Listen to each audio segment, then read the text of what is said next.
Welcome once again to A.O.S. Abroad. Thank you very, very much for joining today. Really do appreciate everyone for taking time out to be part of this wonderful live session. I don't take it for granted. Thank you very, very much. And today we have yet another information, we have yet another communication. Again, we have another discussion to have with every one of you. And I have to just tell you, today is going to be very interesting because we have a lot of information to cover today. Do you understand? Now, if you are with us, just let us know. If you are with us, if you are communicating with us, let us be informed. Let us know that we have every one of you actually participating with us right now. Now, today's live session is centered on a very crucial topic. For those that are actually following us, you see that the topic is centered on a story I actually got to have access to. And the person said, I sought asylum in Canada as a visitor. Now I am stuck, jobless, and cut off from my family. Now, this is a kind of emotional story.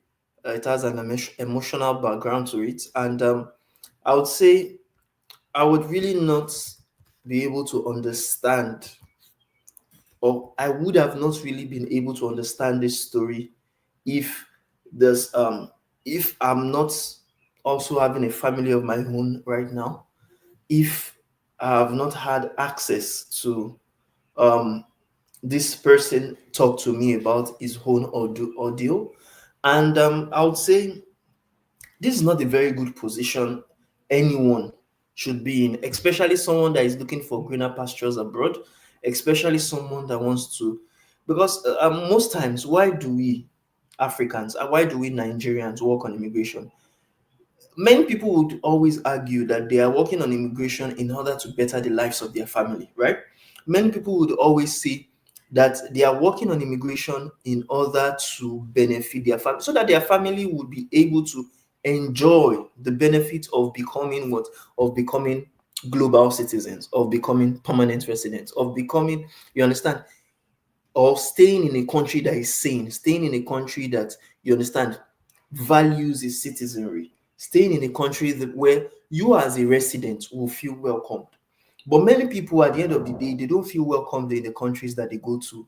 Because again, I would say the path of immigration is not always glaring to people. People feel that any path, so far it takes you to Canada, especially, so far it takes you abroad, is immigration. But people don't understand that not all path will lead to immigration. Not all path, not all immigration routes, not all immigration programs are actually meant to help you immigrate. It may sound counterintuitive, it may sound nonsensical. You understand? But the truth is, it is not every visa that you get that will give you immigration. It is not, or why am I saying not? It is not every route that you used to move to Canada or you used to travel to Canada that will lead you to immigration. So today, making use of our LinkedIn newsletter article, which is centered on the topic, I sought asylum in Canada as a visitor. Now I am stuck, jobless, and cut off from my family. Today, I'm going to be making use of the article.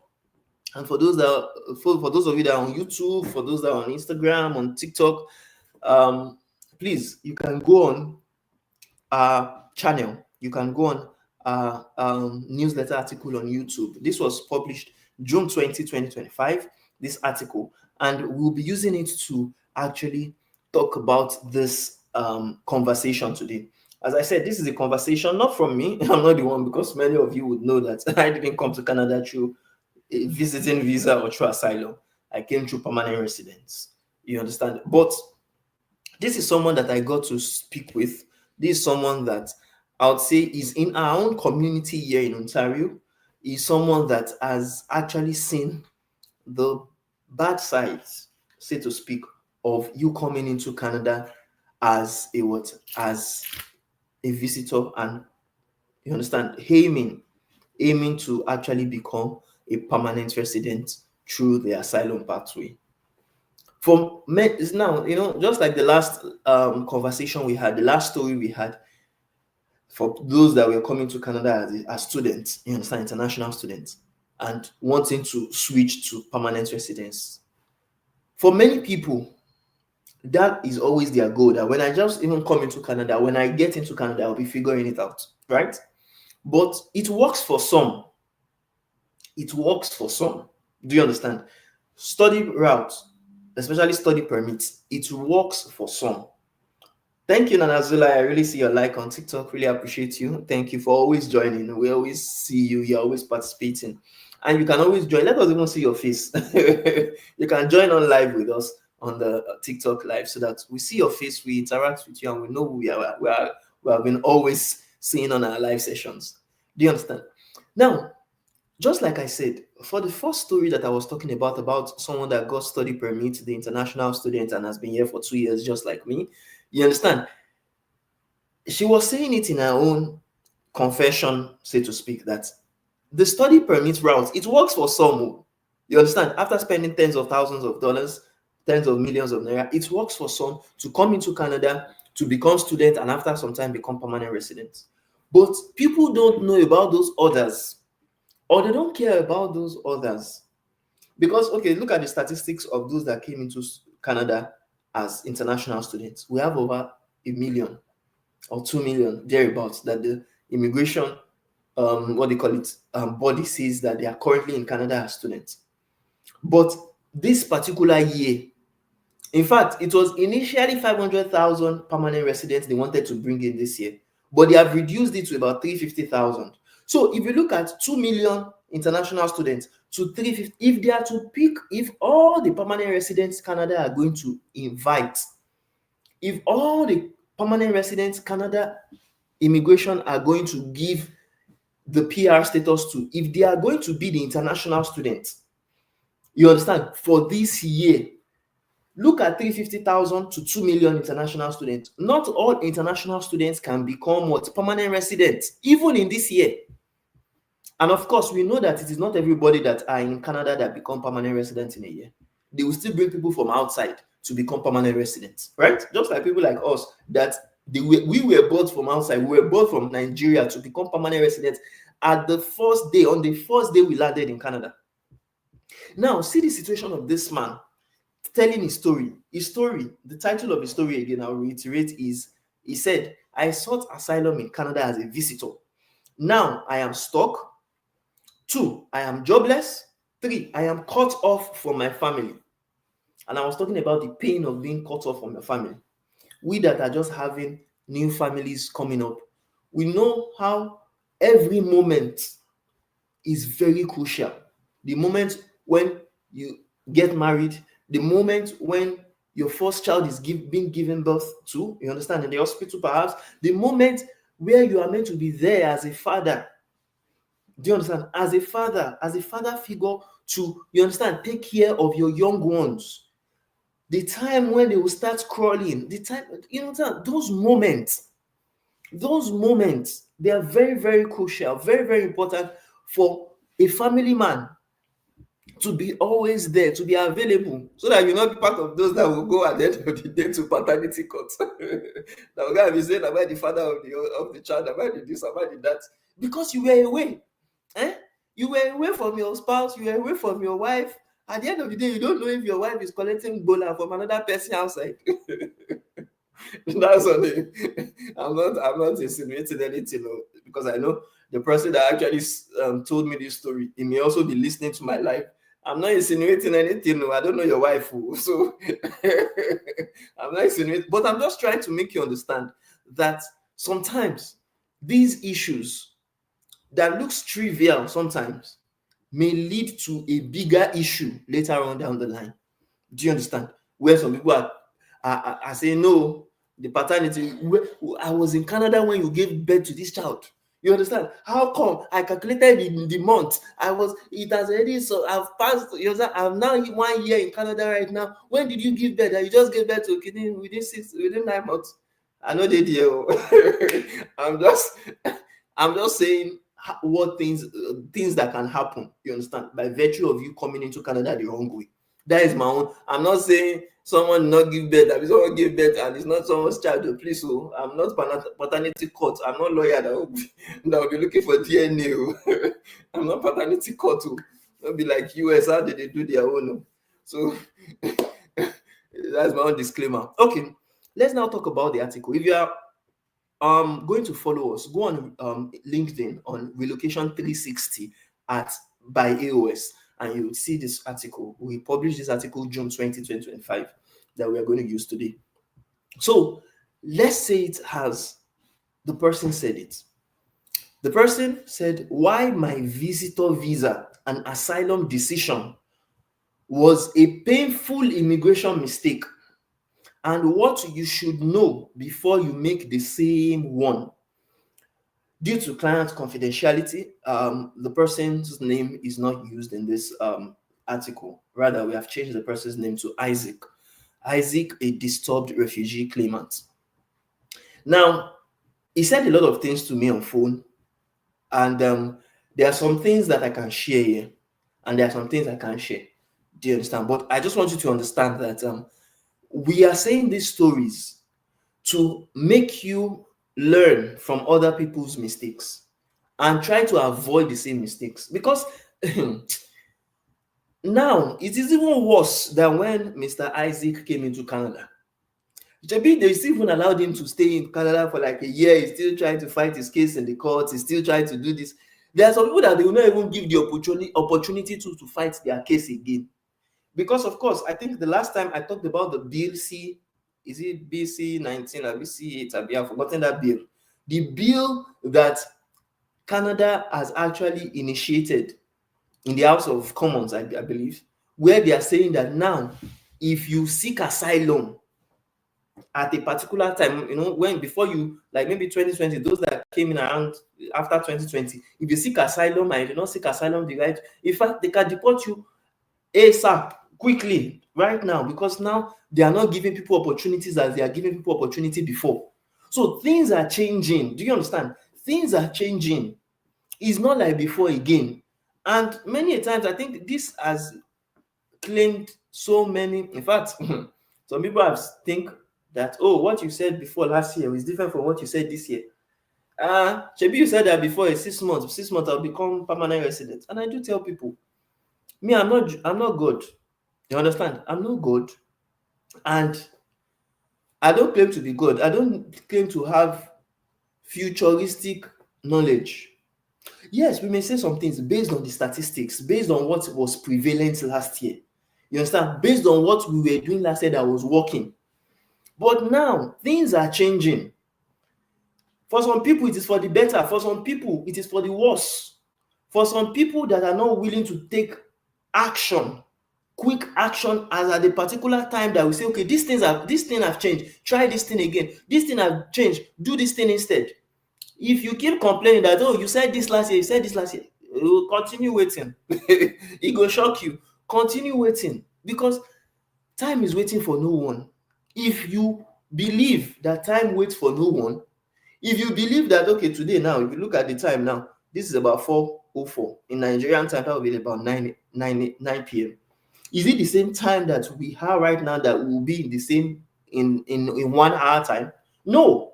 Some people are awake now before you know some people will sleep. So things are changing. The only constant thing in life is change. If you are not now willing to abide, if you are not now willing to follow the change, it is your problem. It is not the problem of those that are giving you information, because there's some information that we could have given last year that is obsolete now.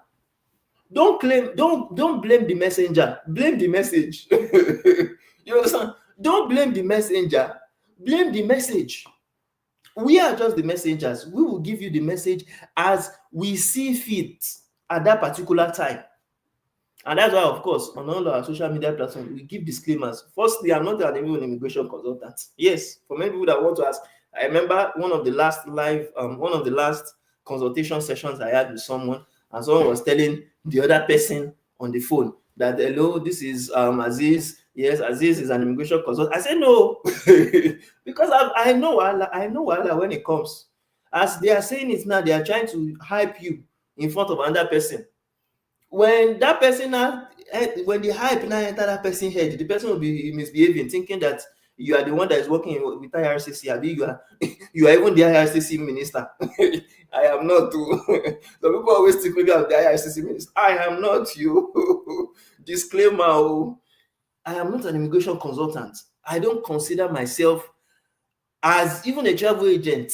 I am not a lawyer. I'm not an immigration lawyer. So anything I say here, you understand? Take it with a pinch of salt.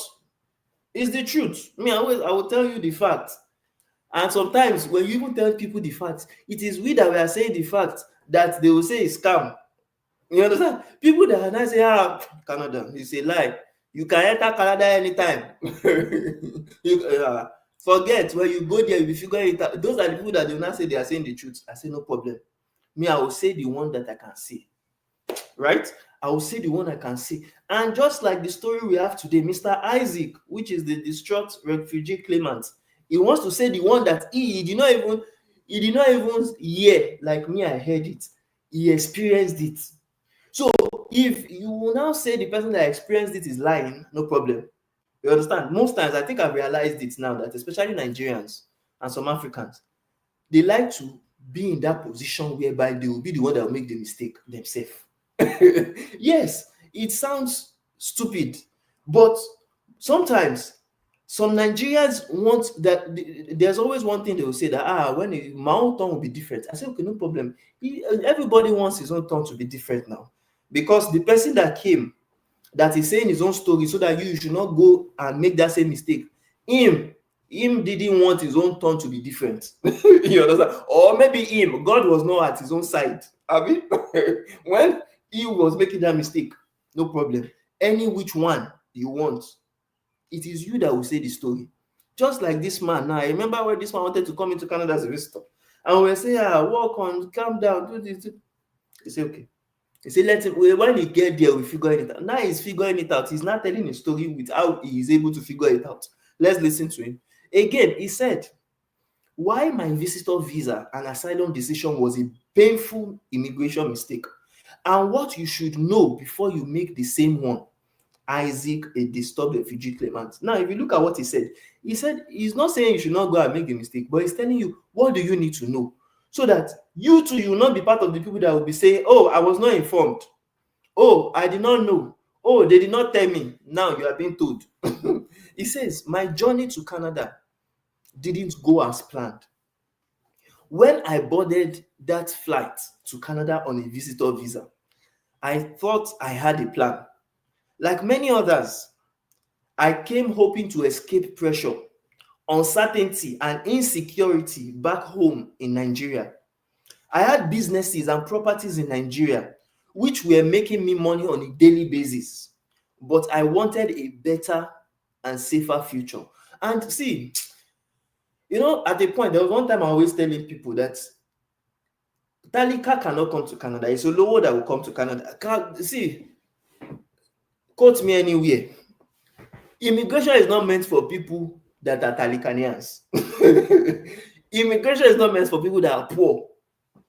It is meant for the rich and the middle class. You can be part of the middle class, but you are struggling, but at least you can afford it. Poor people that have not even eaten daily bread, how will they be willing to, you not tell them they should come to Canada? It's Canada that is in their mindset. I mean, they should eat first. So you can be part. In his own situation, he was part of the middle class. In fact, I can even say he's part of the rich, because it's true, he had businesses working for him. You understand? I will not say the name of his what they call it, a facility, or his you understand, mart in Nigeria, his supermarket in Nigeria, but he had a supermarket that was giving him money daily. You understand? He had properties that he was renting out, shops he was renting out to people and earning money from on a yearly basis. Do you understand? So he was making money, but why did he want a better future? Because everybody knows that sometimes you can have business in Canada, but in Nigeria, but they will pressure you. You understand? Money will come, especially you that have property, right? Uncertainty. The business that is doing well today, especially everybody knew what happened during COVID time now, that everything shuts down. The uncertainty, even though nobody planned for that, it affected everybody, even people that even are in Canada too, it affected. But the uncertainty that anything can just go wrong anytime. You are not sure of how it's going to be in a year time, in a month time, even in a week time. Insecurity, because the more you are excelling in Nigeria, the more you are now more of a target to those that want to exploit you, to those that want to come and steal in your supermarket, to those that want to, you understand, live in your property without paying rent. Everybody, we know what happens in Nigeria now. We know that these are the reasons why many people want to leave, not because they are not doing well, not because things are not working for them in their country, but because that fear of one, escaping pressure, escaping uncertainty, insecurity. You understand? Village people. Village people. Do you understand? So, as a result of that, Mr. Isaac was told by some agents that claiming asylum was an easier way to stay in Canada permanently. They said, just get in, claim protection, and everything will work itself out. No problem. This is what he's saying now. That yes, the first thing that they said, just get in. He has just got in through visitor visa. Claim protection, he has sought asylum for protection. Everything will now figure itself out. That is what he's now expecting to figure it out now. Now, everything that they say it will work out, it will work itself out. He is now trying to tell us, did it truly work itself out? Let's hear from him. He said, but years later, here I am, without a stable job. He doesn't have a stable job here. Shebi abroad, Nigeria, take abroad. Some people will take maybe Europe. Nigeria, back home. Don't let me use abroad. Back home in Nigeria, he had businesses that was making money for him. Yeah, of course, he can't even start a business because he's not yet a legal citizen. He's not compulsory to become a citizen before you can start a business too. We that are permanent residents, we are starting businesses. You understand? But he doesn't have that legal status to start a business yet. So the next best option is to seek for jobs, but he doesn't have any stable job. He's doing some what they will call cash jobs in Canada. And cash jobs are jobs that are not documented. They are jobs that you get easily exploited in because those that employ you know that you cannot fight the government. I mean, you cannot go and meet the government to fight for your case. So instead of them paying you like $20 per hour for a job that you are doing, they can be giving you $80 per hour. You understand? Some of them, people have heard some some scary stories. I think I'm still going to bring one of those people to talk about his story or her story here. Where she said, even some Nigerian employers in Canada, they will employ you when they know you don't have status, they will not give you money, they will not give you salary. So some people, they're even exploiting them that they are reducing their hourly wage. In some And it's not only Nigerians because we should not just be biased about our own selves. You understand? Some other countries, some other nationalities too, you understand? They will not give them pay because they know that they are the beck and call. They are the what? They are being exploited. So this man, Mr. Isaac, said, without a stable job, he is in Canada now without a stable job. The question is, my people, everything that they say will work out, will work itself out. Did it work out without a stable job? Number two, he said he is living in shared spaces or temporary housing. Someone that he had property. Okay, if they say someone have property, that he have shops that he was renting out in Nigeria, is it that same person that have property that has shops that was renting out that will now go and be squatting with another person in Nigeria? No, of course, he had his own property. Because you can't give what you don't have, right? It is when you have property that, okay, you have property that is not even plenty. It's plenty, that's when you're not even renting it out.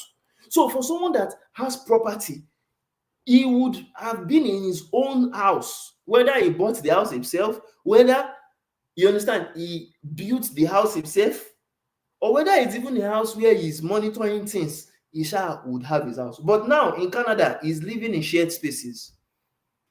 He told me that he has not been in shelter before. Actually, God, thank God, he told me he has not been in shelter. That those shelters that he has not, it has not been worse for him. And our prayer is it should not be worse for him that way. Flexi, thank you for liking our live session on TikTok. So our prayer is that it should not be worse, because shelter is even worse in Canada. But he says that from being in a family friend's house. Do you understand? In fact, he told me a story that I was really vexed. But again, I was vexed about the situation. I was not vexed with the persons involved. If you understand that. I was vexed about the situation. I wasn't vexed about the persons involved, because I know what it takes in Canada. He told me about the story of his friend that gave him invitation, because many of you that want to come into Canada as visitor. He told me the story of his friend that gave him invitation to come into Canada. You understand? The invite letter. The man, his friend that has, you understand, that gave him that invitation, housed him for more than a year for free. He was in the guest house of the guest room, rather, not house. So you don't always have guest house. Even though they will use it for like Airbnb, they will use it for rental. Nothing is free. But the friend had to house him in the guest room for more than a year. And some people always think that when I come into Ghana, we going to before 1 year, before to go fast, I will figure this out now. So that's why him too was thinking that when his friend help him within 1 year, now he's meant to, you understand, gather, he's meant to, everything has to sort itself. You understand? He was with his friend for more than a year. The friend is not grumbling. Firstly, you didn't pay rent. And people that know Canada, if you are in Canada yourself, rent in Canada, in you understand, Ontario specifically, is millions of naira. You understand? Is not cheap. Is millions of naira per month. Per month is millions of naira. So he says his friend housed him. Now he's even vexing for his friend, saying that his friend did not know how it is. The friend is not understanding. I say, I was the one that had to be telling him, you can't be blaming your friend. Someone that housed you for 1 year, calculate. I don't want to know. Let's assume it's just collecting $1,000 from you. $1,000 for just one room. You understand? And you have your own toilets too. You understand? One bed, one bath, which is even lesser than the cost of a room.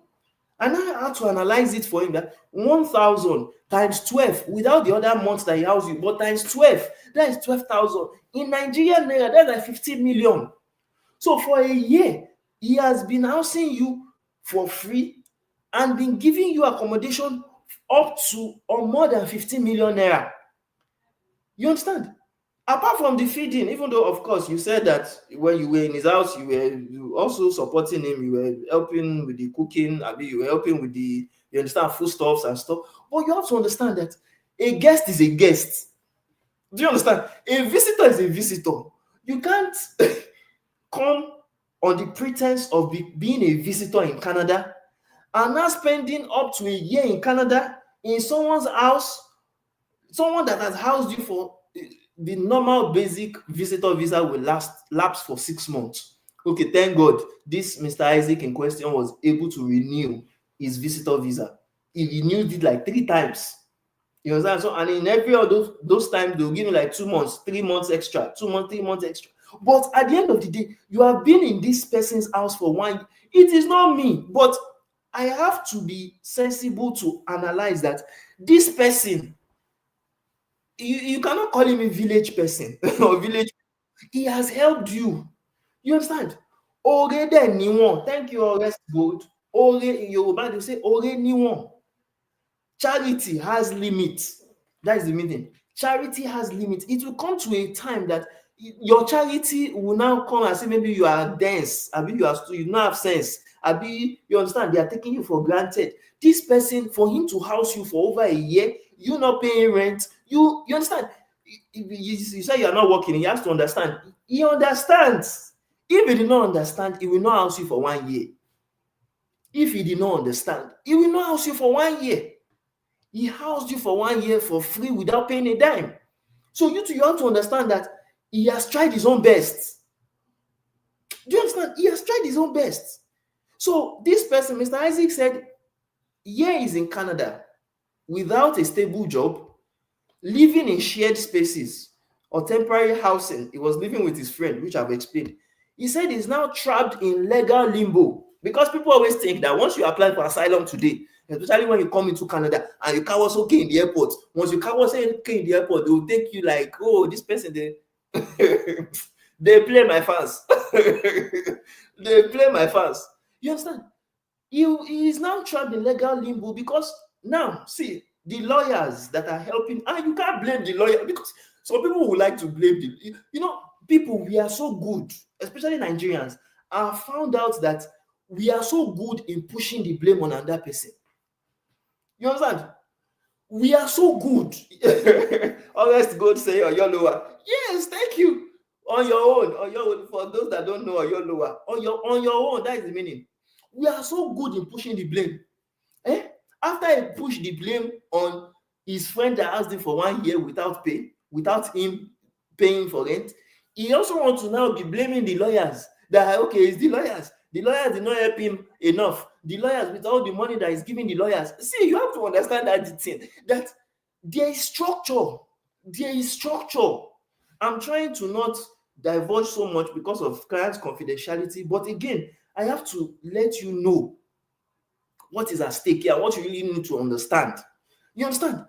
The lawyers that are working, they are working for their money. You have to pay them. You have to, nothing is free. Oh. It's not like your own friend. Your friend is because, yes, you people know yourself from Nigeria. Lawyers do not know you from anywhere. Lawyer will collect his money. You are paying for a service, and you have to he has to collect the money for the service. Do you understand?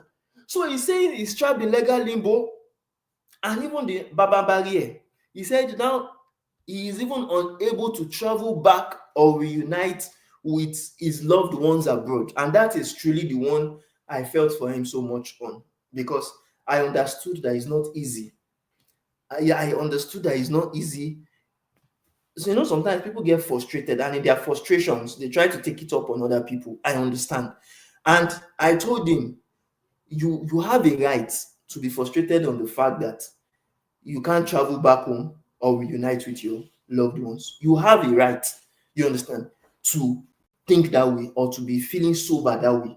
But you have to also understand that Canada, when you were coming into Canada, you told them you want to visit, right? That is why you applied for the visit visa. You did not tell Canada that you want to stay here permanently. Let's be realistic. When you were filling the form, honest gold, thank you very much for liking our live session on TikTok. Really appreciate.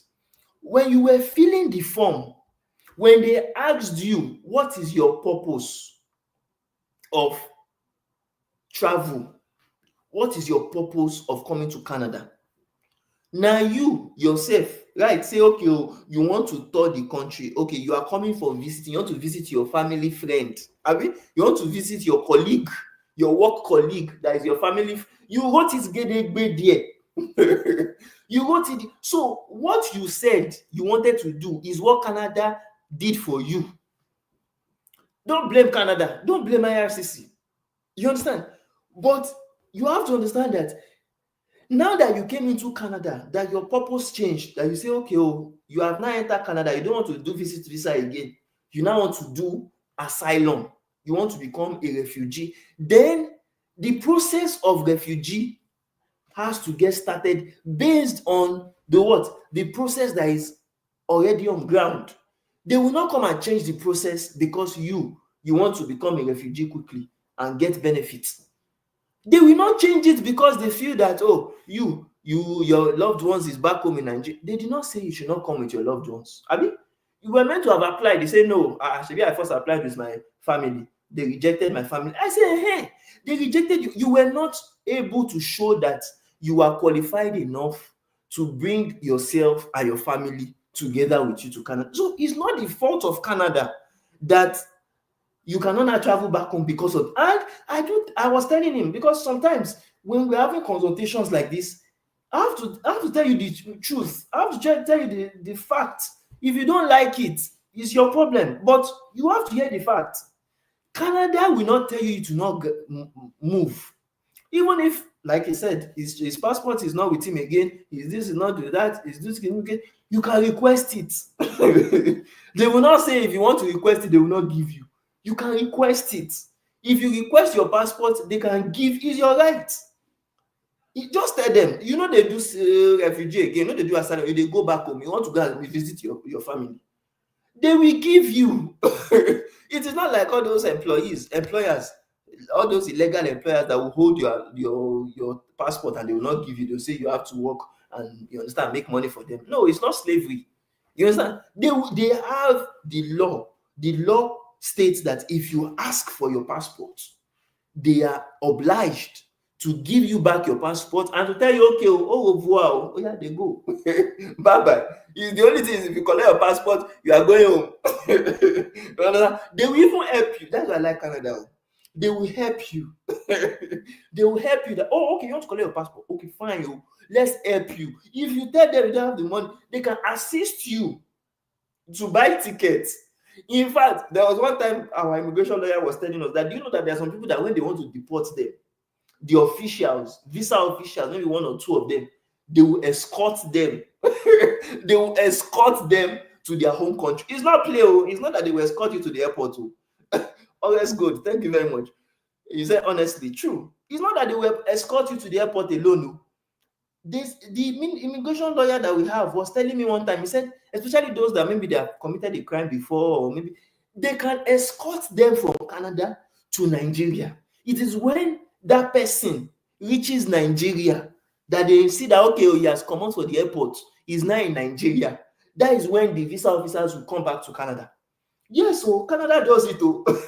So they can escort you, VIP excursion. They will escort you as a VIP if you want it. Either a criminal VIP or any kind of VIP, they can help you. You understand? So don't say that, yes, you cannot visit your family. You chose it. And that is one thing I always like to advise. I always like to make clear to people. What you are currently facing now is based on your life choices. What you are currently facing right now is based on your immigration choices. Nobody said, or nobody, in fact, sometimes they will argue that, no, travel agent is the one that tell me that I should do this. I said, yes, you see the word you use. He said, travel agent tell you. Did the travel agent force you? It's two different. In fact, if the travel agent force you sef, you can go to Olopa, go to police and tell them that they are forcing you to do something you no want to do. They carry you go where you no know. You no wan go. You understand? The visa officer, I mean rather, the police officer will, you understand, take your case and say there's no force. You are a citizen of the country of Nigeria. You have the right to choose what you want to do and what you don't want to do. But the fact that you now make a choice, don't say or don't assume that choice that you made, everybody now has to be at the beck and call of you. You understand? And leave everything, or don't follow a certain process that have been in place. There's a certain process that has been in place that the lawyers have to follow. You understand? There's a certain process that have been in place that your friend, your invitee that invited you for that you have stayed for 1 year, he has to follow. You understand? And one of the things is the system doesn't allow free things. It comes a time that when he allows you for free for 1 year, he has to what? He has to cater for his own family. If, for instance, after that 1 year now, maybe before his baby child, his girl child and his boy child, maybe both of them are sleeping in the same room, and now they're not going up. Now they now need the guest room. You understand? To separate the wife, the child, the girl child and the boy child. Will you now say because they want to help you, they should not help themselves first? You understand? You too, you were saying your family that they did not see your family. Him too, he doesn't want to. You understand? I don't know. I'm just guessing. I don't know. Maybe that is the reason why your friend, because I know you may be listening to this voice note. Voice note to this live session. I don't know, but I'm just assuming. Don't blame anybody. You understand? I'm just assuming. Oh, okay. Flexi said But some travel agents are not always truthful with their processes. Facts, facts. See, you Flexi, you have given one of the biggest facts. And most times I always tell myself, I always tell people, I don't identify as a travel agent. I'm not a travel agent. And that's why on our account we always write it. I'm not a travel agent. I am not an immigration consultant. I am not an immigration lawyer. And that is why, before you even say you want to work with us, I always tell people, go and watch our webinars. We'll tell them, even on the webinars, go on the Canadian immigration website, see these things yourself. You understand? They are not truthful with their process. That does not limit you to not now go and find out about the process yourself. I don't know, maybe you understand. Okay, you cannot do the process yourself, no problem. You are not a lawyer, you don't know you understand the details, no problem. You want to work with a lawyer or a consultant, no problem. But at least find out, so that if this person is saying jargons, you'll be able to say, they don't tell me now online. Canada website, I don't see saying na jargons you dey talk. If I go to Canada as a visitor and seek asylum, it is not instant that we get PR. And if they deny me, you could have known on the Canadian immigration website that you'll be deported. You understand? So you need to some people like to blame. That's where I'm coming from. They will blame other people for their own misfortune. But me, I always tell people, rather than blame, before that thing even happen, go and educate. That's why I call myself a travel educator. We will educate you. Everything we are doing on this live session, many people do not pay for it. Sometimes it is as bad as when you are talking with someone and you say, go and watch my webinar. You understand? Follow me on platform. They will say, your video is too long. What are you saying for 1 hour? What are you saying for 1 hour? What are you saying for 2 hours? But when travel agents now come to them and I say for 10 minutes that just come to Canada with visitor, do asylum, they will pick you. Those are the people that they will not say yes, they are saying the facts because they talk to them 10 minutes, they give them assurance that it's lie. You understand? So please have sense yourself. You understand? That's the thing I can say. Have sense yourself. A.O.S. Gold said, even the person is very nice or lie. Thank you. I think you are talking about the what they call it, the friend that met her, spoke to her, discussed with I said the friend. It was meta. Sorry, it's another person I'm talking about. The friend that housed him for what? For 1 year.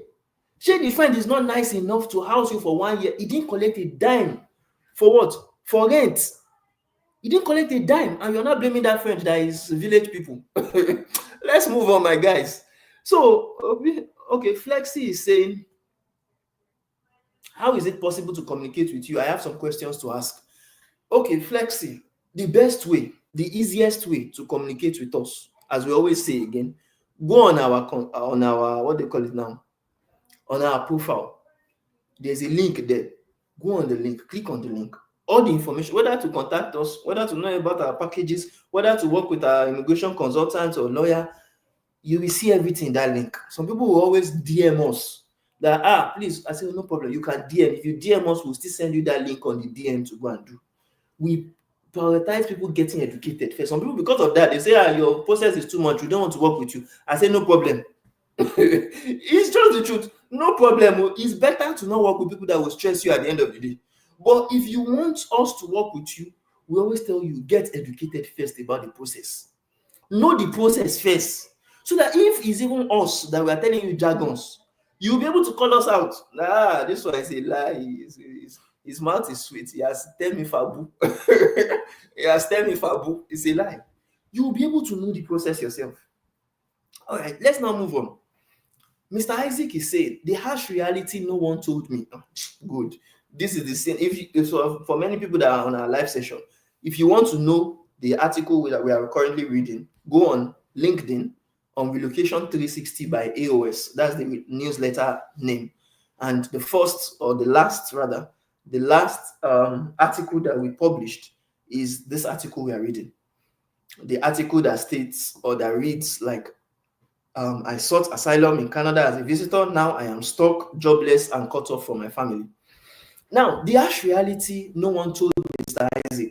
Mr. Isaac said Canada is a generous and compassionate country. I'm happy that he still even has a positive limelight about Canada. He now said, but asylum is not a shortcut to immigration. Thank God that Mr. Isaac is saying it.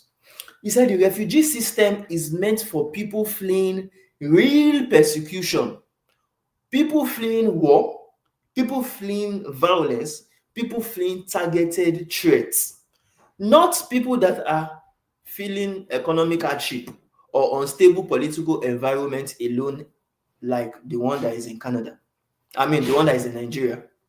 Now, I'm happy because most times when we discuss with people, some people would admit, you understand, they will admit their flaws and they would always look for way out because it's always good or it's always better that when you talk to people and they admit that, okay, yes, I was in the wrong. When you now want to help them to correct the mistake, it will be easier to correct. But most times when I talk to people and they are not even willing to admit they are wrong, it's better we tell them, don't cuckoo work with us because if you work with us too, you will blame us. You understand? If you work with us too, what?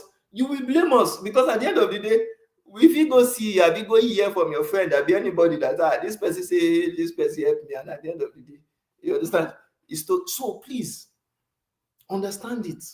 Mr. Isaac said the moment I filed that asylum claim, he said the moment he filed the asylum claim, he gave up the right for him to use his international passport. He became a subject to strict movement restrictions because some people do not know. If you seek asylum in Ontario and you say, okay, there's no job in Ontario, let me go to Quebec and go and look for don't worry, you are setting yourself up for failure already because the thing maybe you want to escape. Thank you, Miss Oduto Olap. My wonderful auntie. Welcome very much. Thank you very much for liking our live session. You understand? Mr. Isaac said, I lost the ability to visit my family, my parents, my children, and my home in Nigeria. He said, my previous life as a business owner and a property investor became irrelevant in Canada's immigration system. May God not allow our experience become irrelevant to you or our properties. Do you know the funny thing? When he was telling me about some of these things, he was even telling me that some of the properties he has in Nigeria, he couldn't even disclose them when he was applying for asylum because the lawyer was telling him that that may be used against you. So he wasn't able to declare it.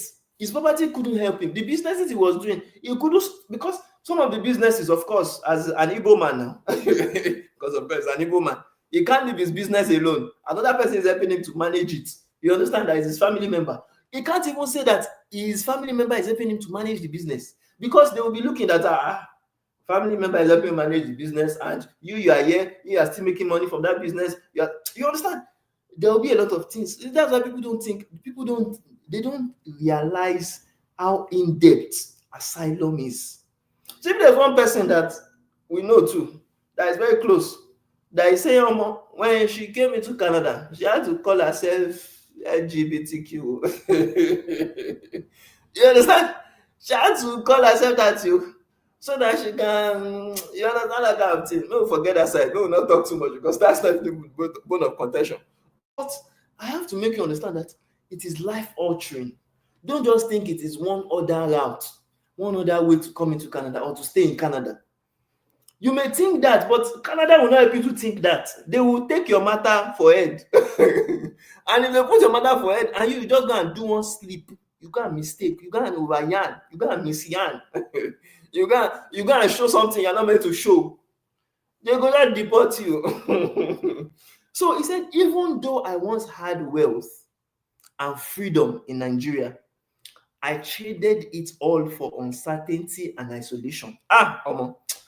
This man, even though he was talking in Yoruba, he was talking in English, and you understand when we were discussing, that these were part of the things I was able to decipher from his conversation. He said he traded it for uncertainty. And I was asking, I said, that uncertainty you are talking is the same uncertainty you were living in Nigeria. He said, yes. So he said there's uncertainty too in Canada too. Especially if you don't have the right papers, the right documentations. If you don't have it, the uncertainty in Nigeria is the uncertainty that, okay, you may not have business again food may flop. You understand? The issue may happen. There may be lockdown. But the uncertainty in Canada is they can deport you anytime, especially when you apply for asylum and they go and say they deny your application. He said that it has happened to his friends that he met. They deny application. The guy is back home in Nigeria now. He's now vexing for that's the funny thing. You understand? People will be vexing for they'll be they will be vexing for people that they're not meant to vex for. The person is vexing for Canada now, doing videos, tackling, can you say, Canada do this, do that. You understand? That's the funny thing. Sometimes when I go online, especially on TikTok, when I go on YouTube, and I see people saying, don't come to Canada, don't do this to Canada. Go and find out the kind of visa they used to come. You understand? That kind of visa they used to come. You will understand them.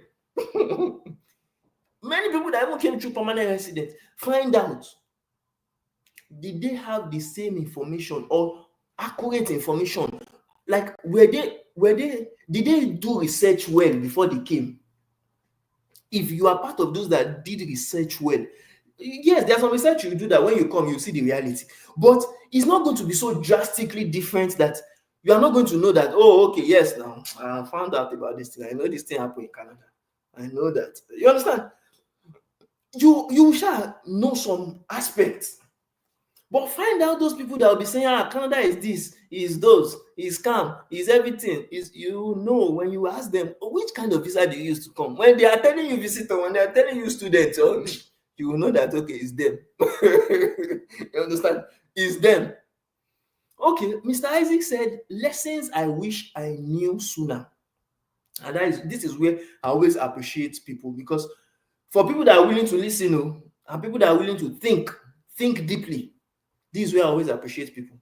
He said, if you are thinking about traveling to Canada on a visitor visa and filing for asylum, please pause and reflect on these hard truths. He said, if you are planning, you are just like him, that you want to come into Canada as a visitor, you want to seek asylum as a visitor. He said, he's not saying you should not seek, he's just telling you, know this, so that you will not know, you will not be part of those that say, they not inform me. Travel agent scam me. The travel agent did not tell me the whole truth of the process. Do you know the funny thing? Let me tell you the funny thing. The funny thing is that many times in my own education practice, many times when people ask me about Canada immigration, and I tell them about, there's one question people always ask me, that what is the best route to use to come into Canada? Before, when I was not as knowledgeable as I was before, when they say what's the best route, you think maybe they give me money.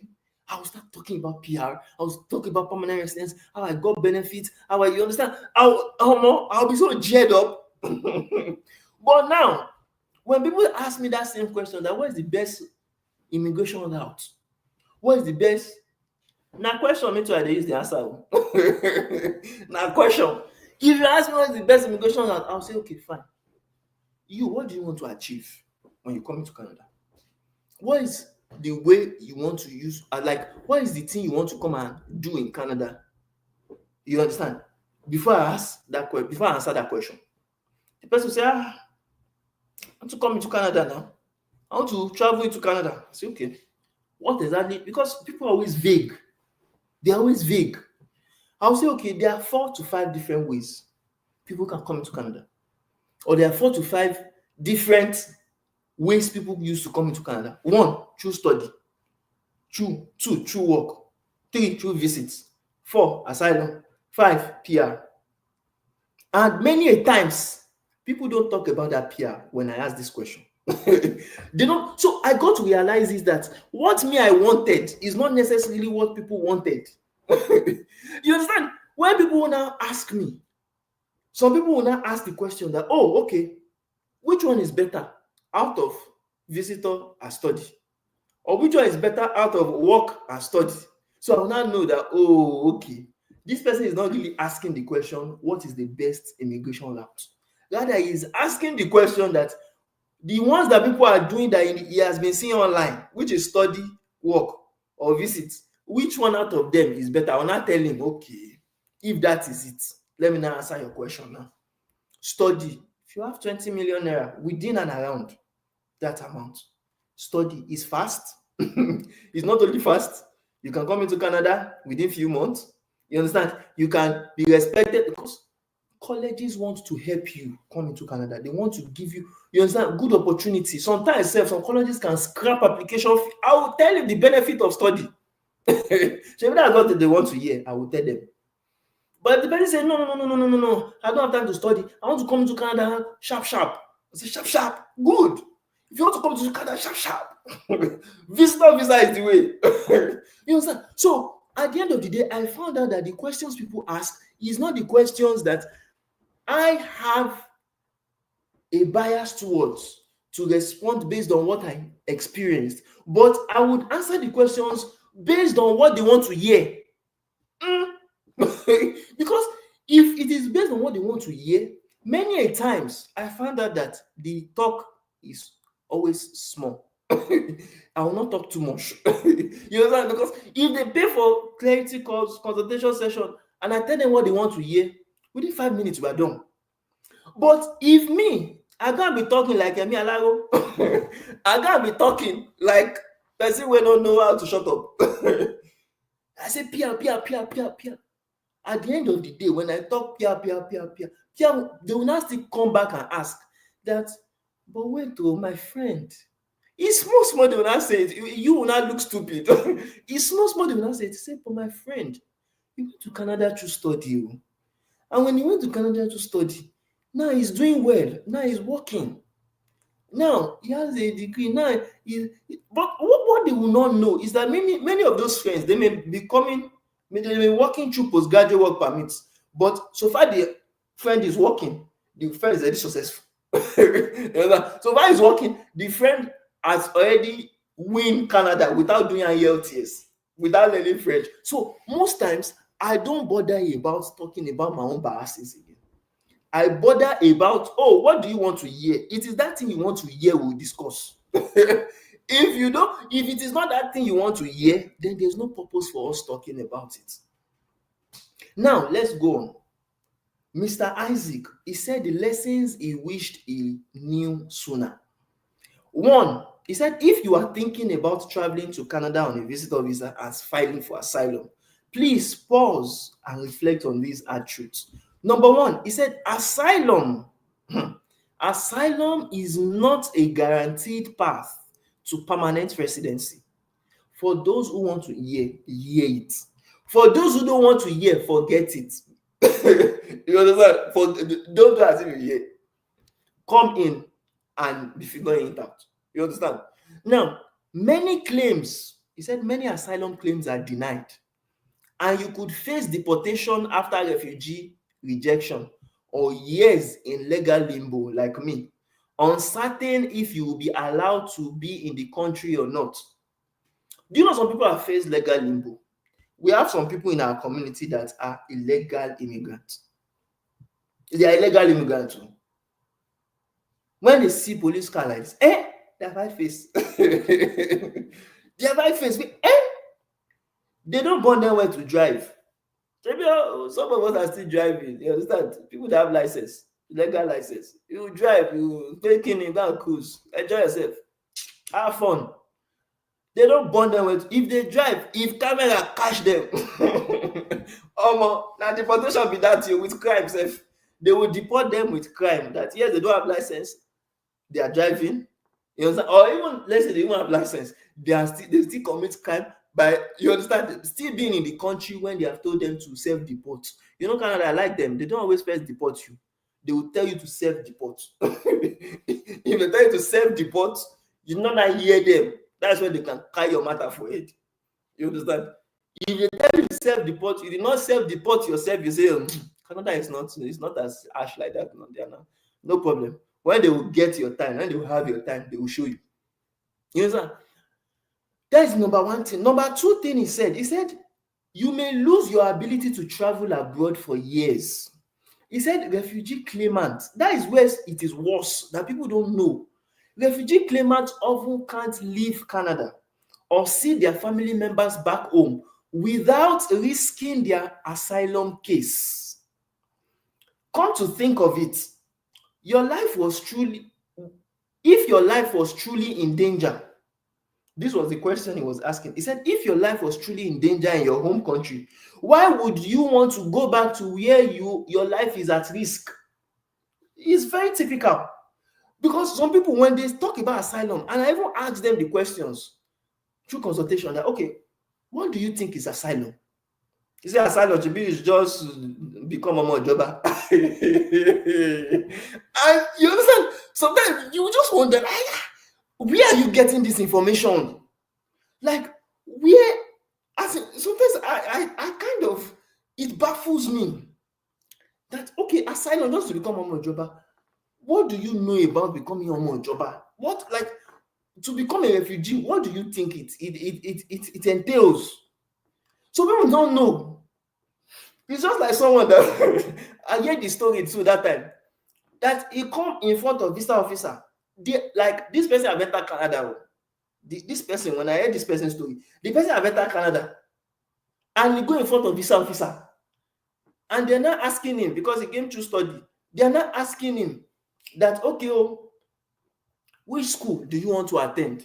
Abi, which school are you attending? And he said, please wait, let me call my travel agent. Oh boy. He said, wait, let me call my travel agent. So, like, is it the travel agent fault now that this person did not know the school that he wants to study after getting admission, getting study permits, landing in Canada? You understand? Landing in Canada airport, and you are not in front of the visa officer. Visa officer is asking you questions. You can't even.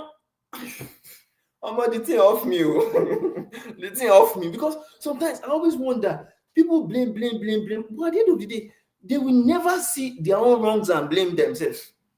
They will never see it. Is it the travel agent that is meant to follow you to Canada and stay in front of the visa officer and be responding to the questions that the visa officer is asking you about the school you want to go to?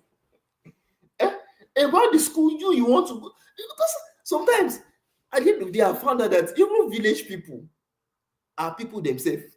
The village people that want to tackle you, that want to help, that want to spoil you, it is you. It is not someone from outside. You understand? It is you that are a village person. You understand? Because simple information you don't know, how will you now be able to judge or to defend what you have? That's on the other side. Let's just move on. Number 3 lesson that Mr. Isaac wants us to take from this. He said you might become underemployed or unstable even if you were successful back home. And that was the situation of Mr. Isaac. Mr. Isaac came into Canada as a visitor. He sought asylum. You understand? He is in Canada. Many people, he was even telling me that some people that heard that he came into Canada as visitors, they are disturbing him. That, please, that link, that person that helped you to do visitor visa, please, can you share me the updates, share me the this. Them too, they want to come into Canada as visitors. He is not trying to tell them that, don't come into Canada as visitor, do permanent residence. He said there was one particular friend of his that told him that, Shebi, is you. I know you now. Right from when you came into, right from when you were in Nigeria, even your businesses, you did not want someone to, you understand, compete with you. You did not want you. He said even this person, he was telling this person in Nigeria that his own business is challenging for people like him. That instead he should go into this kind of business. We know you now. You that now want to help someone. You that now. So even Mr. Isaac, I was later telling him that, imagine, see that your own friend that you said that you are trying to advise not to do visitor visa, to do permanent residence, that he say he knows you from back home, you don't even want to help him, you don't want to, that is the same way that you now, you are looking at your own friend that is in Canada that has helped you to live in Canada rent free for more than 1 year in his house without paying a dime for his 1 year and 1 baht. You understand? When I told him that one, he said, brother, in fact, you are right. You understand? I say it's the truth. Because now, look at what you are feeling about your own friend that is back home in Nigeria. Because you are trying to tell him to do PR.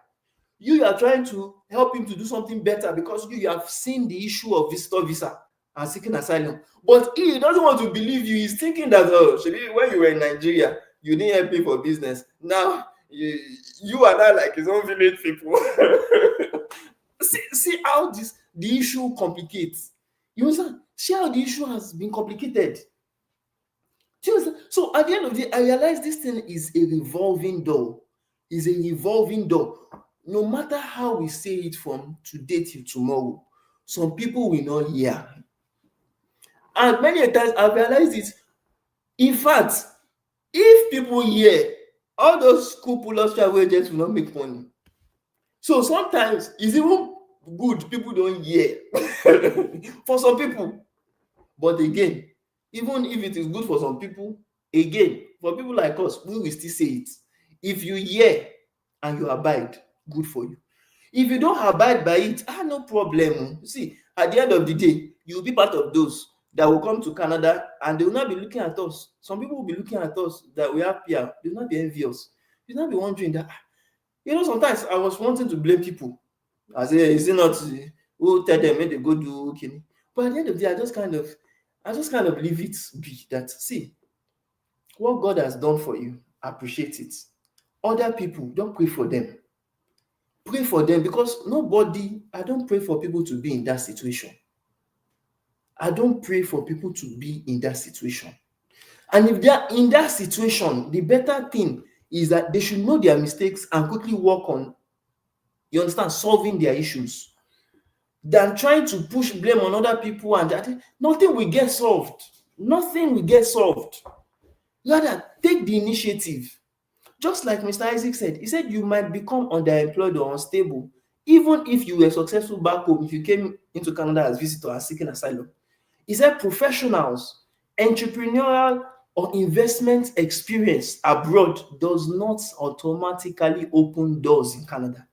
Whether you were a professional in Canada, in Nigeria, or in your own country, you were an entrepreneur or you are an investor, those experiences you had doing those things, it doesn't automatically translate to open doors in Canada if you come into Canada with the wrong papers, with the wrong visa status.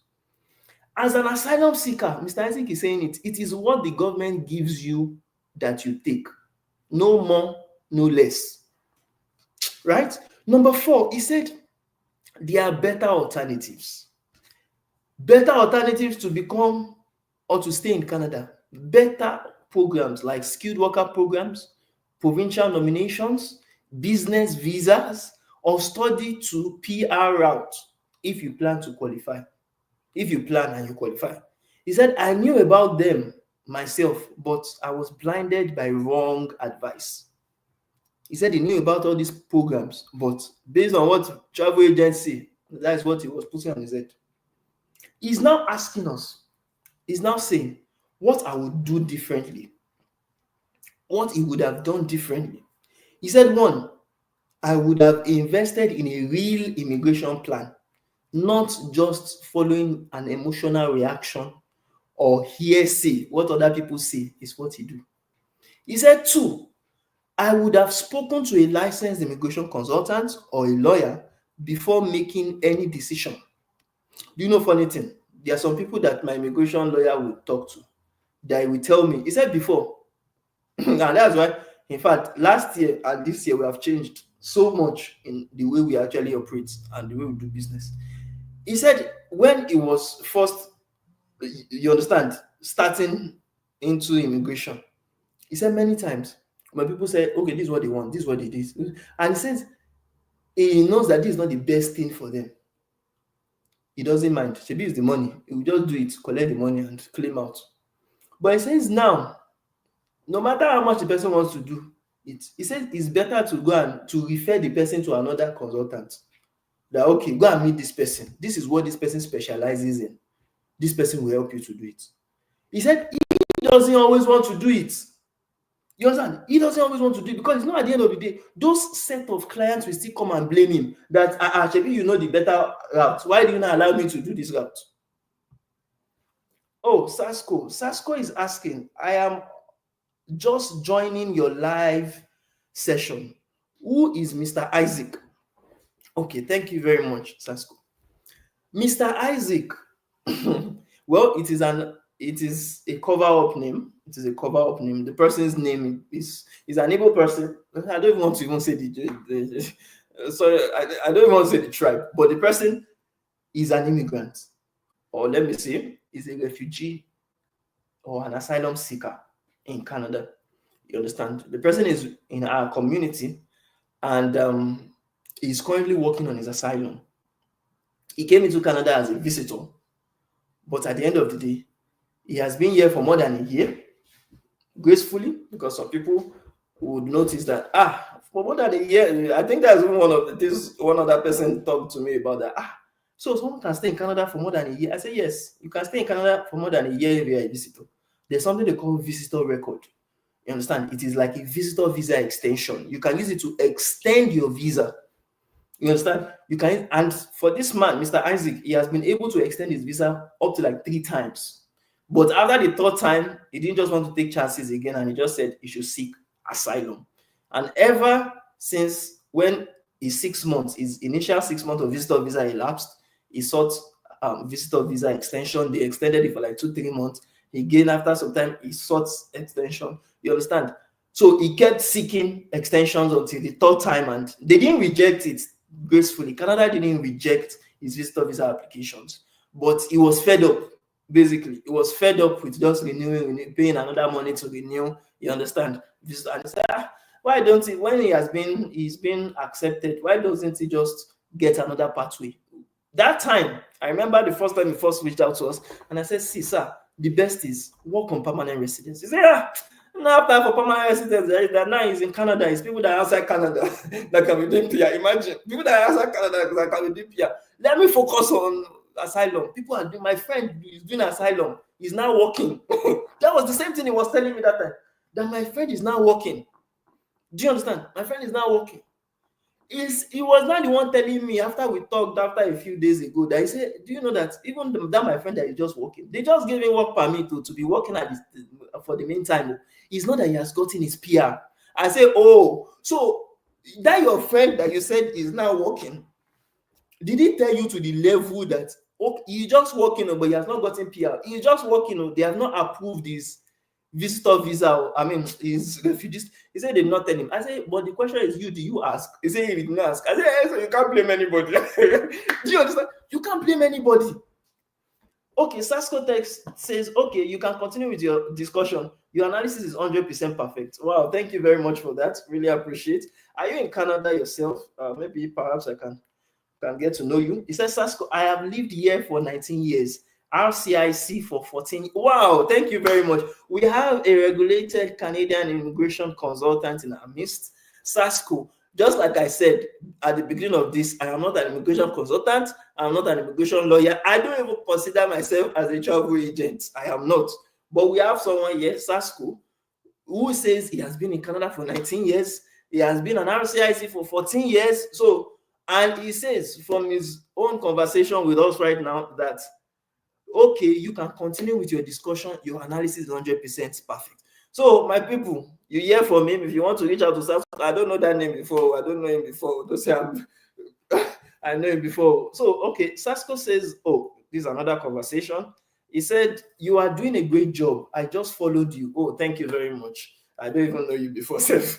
Thank you for just following. Really appreciate. Perhaps we can get to even work together. And maybe, for instance, you can come on live and introduce yourself so that the house knows you. Okay, so let's continue to finish up because we have used more than an hour. Let's finish up the LinkedIn article. For those that are just joining as well, please, you can always join us and go on LinkedIn on our LinkedIn newsletter article. If you go on LinkedIn newsletter article and type relocation 360 by A.O.S, you will see this article where I wrote, because it was a conversation I had orally, but I recorded it and I wrote some things that will not divulge the information of the person due to client confidentiality. So you can always go and listen or go and read the article yourself. You understand? And learn from it. Okay, Sasko is saying I can say one of two things. Oh, thank you very much. You are welcome, sir. We are always open to have people discuss with us on our lives. That's why we're having live session to discuss with ourselves and to. So you can join us on live right now to discuss with us. Like, how do they even call it? You can ask for an invite. I mean, what is that thing? Yes, you can try to join as a guest. We can hear from you. We really appreciate that. So before we do that, let's finish up. Just like I said, he said, Mr. Isaac is saying, what I would do differently, I would have invested in a real immigration plan, not just emotional reaction or hearsay. How do I join? Oh, okay. That's Mr. Sasko. I think just okay. Let me try to invite you. Yeah, I've clicked on the invite, so perhaps you could have received the invite and you can click on that to join.